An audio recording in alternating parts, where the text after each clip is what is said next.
31 अगस्त गुरुवार को हमें 3 तरह का जल शिवलिंग पर जाकर शिव मंदिर में जाकर शिवलिंग पर चढ़ाना है।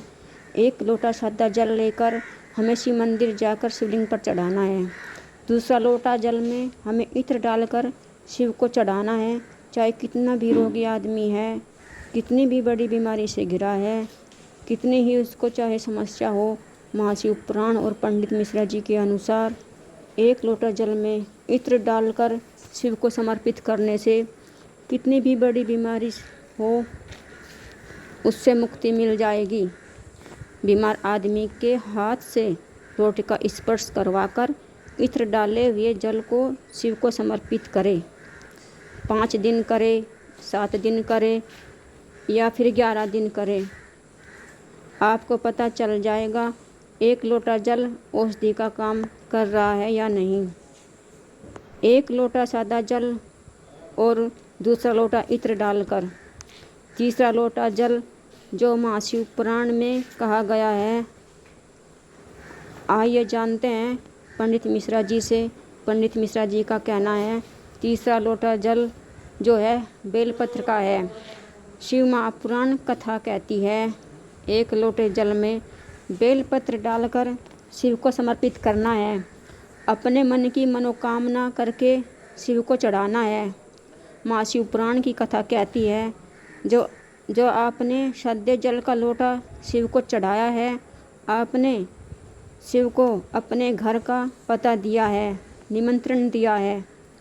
और जो दूसरा लोटा जल का इत्र डालकर चढ़ाया है, उससे आपके सारे रोग, कष्ट, बीमारी, दरिद्रता दूर हो जाएंगे।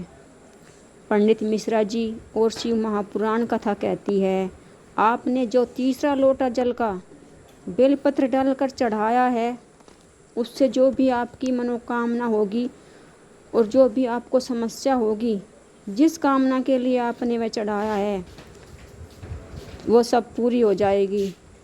महाशिव पुराण की कथा कहती है अगर आपके पास शिव को चढ़ाने के लिए कुछ भी नहीं है तो आप शिव मंदिर जाए और थोड़ी देर 10 मिनट या 5 मिनट थोड़ा आप अपने लिए शिव मंदिर जाने के लिए टाइम निकालें और वहाँ जाकर शिव मंदिर में जाकर बैठे और शिव भगवान की मूर्ति को निहारे और निहारते हुए उनसे अपनी मनोकामना कहें और उनके दर्शन करें।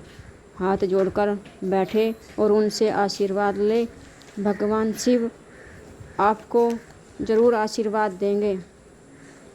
जैसे हमने 3 लोटे जल का शिव को समर्पित करते हुए अलग अलग समस्या के लिए बताया है पंडित मिश्रा जी और शिव महापुराण कहती है, वैसे ही हनुमान जी को 3 तरह की माला समर्पित होती है।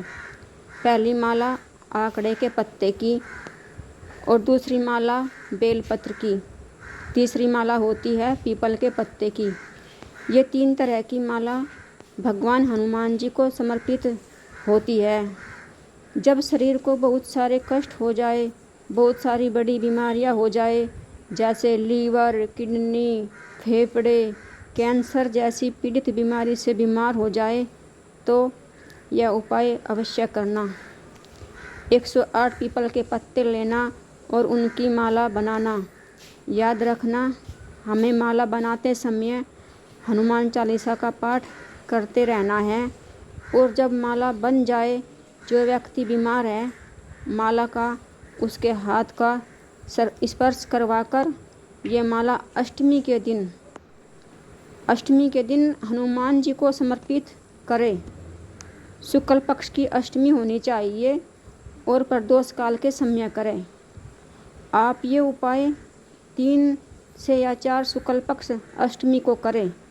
कैंसर जैसी बड़ी बीमारी भी आप देखना धीरे धीरे समाप्त होती जाएगी। लेकिन ये आपको याद रखना, आपको ये शुक्ल पक्ष की अष्टमी को ही करना है और प्रदोष काल में ही करना है। जो बच्चा बार बार फेल हो रहा है, कितनी भी तैयारी कर ले वो कहीं सफल ही नहीं हो पाता, एग्ज़ाम में पास ही नहीं हो पाता, बहुत कोशिश करने के बाद भी वो विफल रह जाता है तो यह उपाय अवश्य करें। पंडित प्रदीप मिश्रा जी और माँ शिव पुराण कहती है, जो बच्चा बहुत मेहनत कर रहा है और वह पास ही नहीं हो रहा है, एक माला 108 बेलपत्र की बनाए और उसमें गांठ लगाते समय श्री शिवाय नमस्तुभ्याम का मंत्र बोलना है। जहाँ भी आपको पूर्वमुखी हनुमान जी का मंदिर मिले वहीं पर आपको माला समर्पित करनी है। इसके बाद बच्चा जिस एग्ज़ाम के लिए जाएगा, जिस नौकरी के लिए जाएगा, जो काम आपका बन ही नहीं रहा है, आपने इतनी कोशिश कर ली है, वो काम आपका बन जाएगा और आपकी मनोकामना पूरी होगी। आपका बच्चा एग्ज़ाम में पास हो जाएगा। माला चढ़ाते वक्त 3 बार हनुमान चालीसा का पाठ करना है और 3 बार हनुमान जी का स्पर्श करना है। तीसरी माला जो है वो आंकड़े के पत्ते की है। आंकड़े के पत्ते की माला सिद्धि के लिए होती है। आंकड़े की माला के 107 पत्ते पर आप सीताराम लिखना और एक पत्ते पर जो भी आपकी कामना होगी वह लिखना। इस पत्ते को माला में कहाँ पर बांधना है ये ज़रूरी नहीं है, ये आप माला में कहीं पर भी बांध सकते हैं। आपको ये निश्चित नहीं कि ये आपको कहाँ बांधनी है। इस पत्ते को आप माला में कहीं पर भी बांध सकते हैं और फिर अपनी मनोकामना करके माला चढ़ा देना। माला चढ़ाने के बाद 2 दिए आपको हनुमान जी के सामने लगाने हैं। एक दीपक में आपको घी डालना है और दूसरे दीपक में आपको तेल डालना है। दोनों दीपक की बत्ती आपको लंबी रखनी है। याद रखना, लंबी बत्ती के ही दिए होने चाहिए। और फिर अपनी मनोकामना करना। मनोकामना करने के बाद आप अपने घर आ जाना। मनोकामना पूरी होने में ज़्यादा समय नहीं लगेगा, बस 2.5 महीना या फिर ज़्यादा से ज़्यादा 3 महीने ही लगेंगे। आपकी मनोकामना पूरी हो जाएगी। प्रदीप मिश्रा जी कहते हैं, शिव और हनुमान एक ही हैं, लिंग पुराण में वर्णन किया गया है। जय शिव शंभू।